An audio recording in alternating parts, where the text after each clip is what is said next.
जब से गडकरी जी मिनिस्टर बने हैं तब से वो बात कर रहे हैं ग्रीन फ्यूल की, इलेक्ट्रिक व्हीकल्स की, इथेनॉल की, ग्रीन हाइड्रोजन की।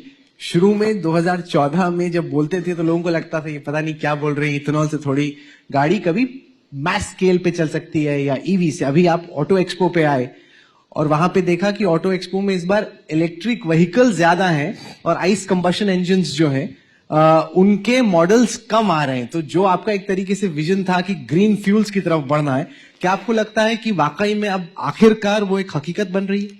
आपने अच्छा हुआ ये प्रश्न पूछा क्योंकि बैंकर्स बैठे हैं सामने। हमारे देश में शुगर सरप्लस है। 280 लाख टन शुगर की जरूरत होती है, 360 लाख टन प्रोडक्शन है और पिछले साल का 60 लाख टन। शुगर में ऐसा दुख है कि मैं मजाक में कहता तो पिछले जन्म में पाप करता वो शुगर फैक्ट्री शुरू करना।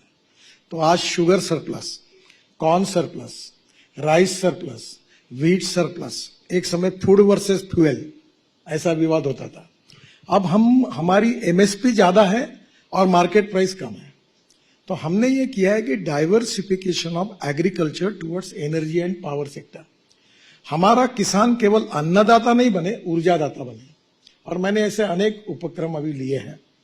पहली बात, हम लोग शुगर के जूस से इथेनॉल बना रहे हैं, फिर सी मोलाइसिस से इथेनॉल बना रहे हैं, फिर बी हेवी मोलाइसिस से इथेनॉल बना रहे हैं, फिर कॉर्न, राइस, उससे इथेनॉल बना रहे हैं। हमारे देश में 450 करोड़ लीटर इथेनॉल होता है। जब हम पेट्रोल में 20% डालेंगे तो हमको 1000 करोड़ लीटर लगेगा। हमारे जो आईटी टावर्स के जो जनरेटर है जो डीजल पर चल रहे हैं, उसमें हमारे यहाँ 2000 करोड़ लीटर डीजल लगता है। और अभी मैंने ही ऐसे एक बार मेरे ध्यान में आया कि रशिया में इथेनॉल का माइलेज और पेट्रोल का माइलेज सेम हो, क्योंकि 1 litre of petrol equal to 1 litre 300 ml of ethanol. तो मैंने टेक्नोलॉजी रशियन साइंटिस्ट को बुलाया और पेट्रोलियम मिनिस्टर, इंडियन ऑयल के चेयरमैन वैद्य साहब और राम कुमार जो है उनको प्रेजेंटेशन दिया। तो सब होने के बाद उन्होंने कहा कि idea is very fantastic, but it seems to be it is very difficult. तो मैंने फिर हिंदी में उनको कहा कि गाजर की, उनके सामने बोल रहा था, गाजर की पुंगी है, बच गई तो बजाओ, नहीं तो खा लो। वो 3 महीने के बाद प्रूव हो गया। अब इथेनॉल का माइलेज और पेट्रोल का सेम है। इथेनॉल का रेट 60 रुपए, पेट्रोल का 120 रुपए। अब टोयोटो की गाड़ी मेरे पास है और अब टोयोटो पूरी मॉल, जो कैम्ब्री करके गाड़ी थी जो पेट्रोल में जाकर 40% बिजली तैयार करती थी, वो अब 100% इथेनॉल पर चलेगी और बिजली तैयार करेगी। यानी पेट्रोल का भाव 25 रुपए जो आता है उस हिसाब से एवरेज मिलेगा। अब मर्सिडीज, बीएमडब्ल्यू सब फ्लेक्स इंजन ला रहे हैं। अभी बजाज, टीवीएस और हीरो इन्होंने, और होंडा, इन्होंने उनकी मोटरसाइकिल, स्कूटर फ्लेक्स इंजन में बनाई इथेनॉल पर। अब हमारे देश में इथेनॉल एग्रीकल्चर में बनेगा, उसके कारण हमारा एग्रीकल्चर का ग्रोथ रेट केवल 12% है। 22 से 24% मैन्युफैक्चरिंग सेक्टर का है और 52 से 54% सर्विस सेक्टर का है। इथेनॉल ये जो फ्यूल है, सीएनजी, जैसे भी परली है, इंडियन ऑयल ने पानीपत में प्रोजेक्ट डाला है, 1 लाख लीटर इथेनॉल और 150 टन बायोबिटुमिन। अब मैं एक सेंट्रल रिसर्च ऑर्गेनाइजेशन और अपने सीएसआर ने मुझे प्रेजेंट दिया, मैं उसको पॉपुलर कर रहा हूं कि परली जलाने से दिल्ली में आपको मालूम है पोल्यूशन हो रहा है बर्निंग करने से। अब परली से 70% बायोबिटुमिन, जिसमें 8 फीचर्स ऐसे हैं जो पेट्रोलियम बिटुमिन से अच्छा है, और 30% बायोचार यानी कोल, जो ऑर्गेनिक कार्बन है, जो एग्रीकल्चर के लिए उपयोगी है। अब मुझे बताइए, देश में 80 लाख टन बिटुमिन लगता है, 50 लाख टन बिटुमिन रिफाइनरी देती है, 30 लाख टन हम इंपोर्ट करते हैं। अब ये ट्रैक्टर मोल्डेड यूनिट अगर हरियाणा, पंजाब के हर गांव में लग गया और बायो बिटुमिन तैयार होगा, तो वैसे मैं तो इंडियन ऑयल को बोला कि पूरा हम खरीद लेंगे। तो 30 लाख टन का इंपोर्ट बचेगा, यहां रोजगार निर्माण होगा, एग्रीकल्चर में परचेसिंग पावर बढ़ेगी और इन्वायरमेंट का प्रॉब्लम सॉल्व होगा। Import substitute, cost effective, pollution free और इंडिजिनियस। वैसे अभी पेट्रोलियम मंत्री जी ने कहा कि केवल हमने इथेनॉल ऐड करने से अब जो रेट बढ़े, उसमें हमारा 40,000 करोड़ रुपए का फायदा हुआ। और आज आपको मैं बताता हूं कि हम 16 लाख करोड़ का इंपोर्ट फॉसिल फ्यूल का कर रहे हैं और उसके बदले में पोल्यूशन पूरा है, जिसके कारण हमारे हेल्थ प्रॉब्लम क्या हो रहे हैं। तो दिस इज द टाइम। अभी 5 टन ऑफ परली is giving 1 ton of bio CNG and bio LNG. और मैंने कल ही ऑटो एक्सपो का उद्घाटन किया, आप जरूर उसको जाओ। Electric car, flex engine, scooters सब आ गया। और वो मोटर, मुझे वो सियाम वाले सब कहते थे मैं जब उनको बोलता था यूरो 6 का नॉर्म चाहिए तो मेरे ऊपर नाराज होते, मैं आए तो भी तुम्हारे साथ, नहीं आए तो तुम्हारे बिना बुलडोज करूंगा। अब कल उन्होंने पूरा ग्रीन एनर्जी का पैवेलियन बनाया था।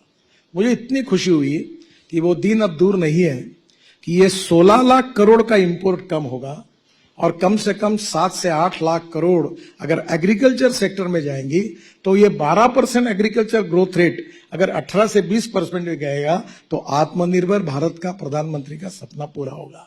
तो import substitute cost effective pollution for indigenous, ये अब सक्सेस स्टोरी बन रही है। दूसरी बात ग्रीन हाइड्रोजन की है, वो भी बहुत इंपॉर्टेंट है।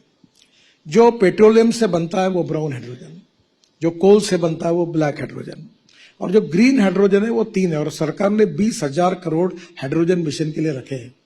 अब जैसे पानी से मैंने अभी आपको उल्लेख किया था कि मथुरा में मैंने हाइब्रिड एन्युटी में ATMLD स्लज को त्रिवेणी इंजीनियरिंग ने लिया है और वो प्रोजेक्ट सक्सेसफुल हो गया। 20 करोड़ इंडियन ऑयल वो पानी खरीदता है और वो हाइब्रिड एन्युटी में सक्सेस हुआ।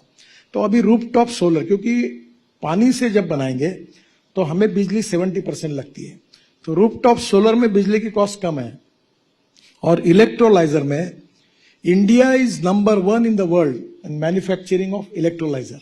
हम 90%, एक बंगलोर की कंपनी है, पूरा एक्सपोर्ट करती है। और इलेक्ट्रोलाइजर से ये करेंगे, ये हाइड्रोजन की कॉस्ट थोड़ी ज्यादा आ रही है।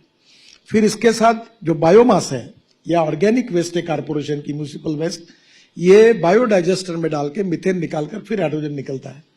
तीसरा जो मैंने एक 4 दिन पहले बंगलोर में देखा, Indian institute of science Bangalore में, उन्होंने बायोमास से ग्रीन हाइड्रोजन बनाया। मेरा जो एक्सपेक्टेशन है कि हमारा ग्रीन हाइड्रोजन 100 रुपए किलो मिले। अगर 100 रुपए किलो अगर ग्रीन हाइड्रोजन होगा तो 1 लीटर में वो 450, 1 किलो में 150 किलोमीटर चलता है। मेरे पास ग्रीन हाइड्रोजन की कार है टोयोटा की, उसका नाम है मिराई। मिराई मीन्स भविष्य।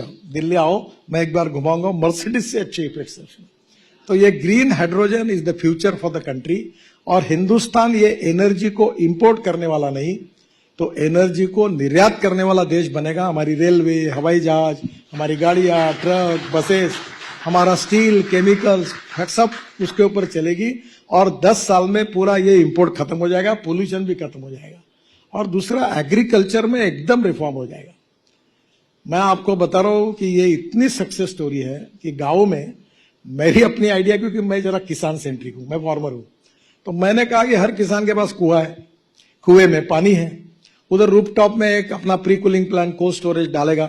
गवर्नमेंट की स्कीम्स है जिसमें गोडाउन करके फूड गिन रखेगा, उसी की पावर निकाल के इलेक्ट्रोलाइजर 1.25 करोड़ का है, उससे बिजली तैयार करेगा। और उसी को कॉम्प्रेस करने के लिए जो जनरेटर लगता है, मैंने किर्लोस्कर को आग्रह करके पहला जनरेटर इथेनॉल पे बनाया, मेरे घर पर है। और इथेनॉल पर 60 रुपए लीटर, डीजल 110 रुपए लीटर, वो कॉम्प्रेस करके 500 बार पर वही सामने एक गैस स्टेशन बनाएगा और ट्रक, बस में और गाड़ी में भरते जाएगा। तो किसान क्यों नहीं सम्मान, क्यों बड़े बड़े लोग आने के बजाय हम छोटे छोटे किसानों को ग्रीन हाइड्रोजन तैयार करने के लिए प्रोत्साहित करें। जो म्यूनिसिपल कारपोरेशन है, इनकी जो सॉलिड वेस्ट और लिक्विड वेस्ट है, वहां मीथेन मिलता है, उसका कन्वर्शन सेग्रीगेट करके एल्यूमिनियम, कॉपर, मेटल को रिसाइकलिंग करें, हमारे प्लास्टिक को रिसाइकल करें। और जो ऑर्गेनिक वेस्ट है वो बायोडाइजेस्टर में डाल के ग्रीन हाइड्रोजन निकाले। दूसरा, बायोटेक्नोलॉजी का उपयोग करके, जैसे हम वेस्ट लैंड पे बांबू लगा रहे हैं, वो बांबू से हम लोग ग्रीन हाइड्रोजन बनाएंगे, बायो इथेनॉल बनाएंगे। अभी आसाम में हमने बहुत बड़ा प्रोजेक्ट डाला है जिसमें बांबू से बायो इथेनॉल बन रहा है।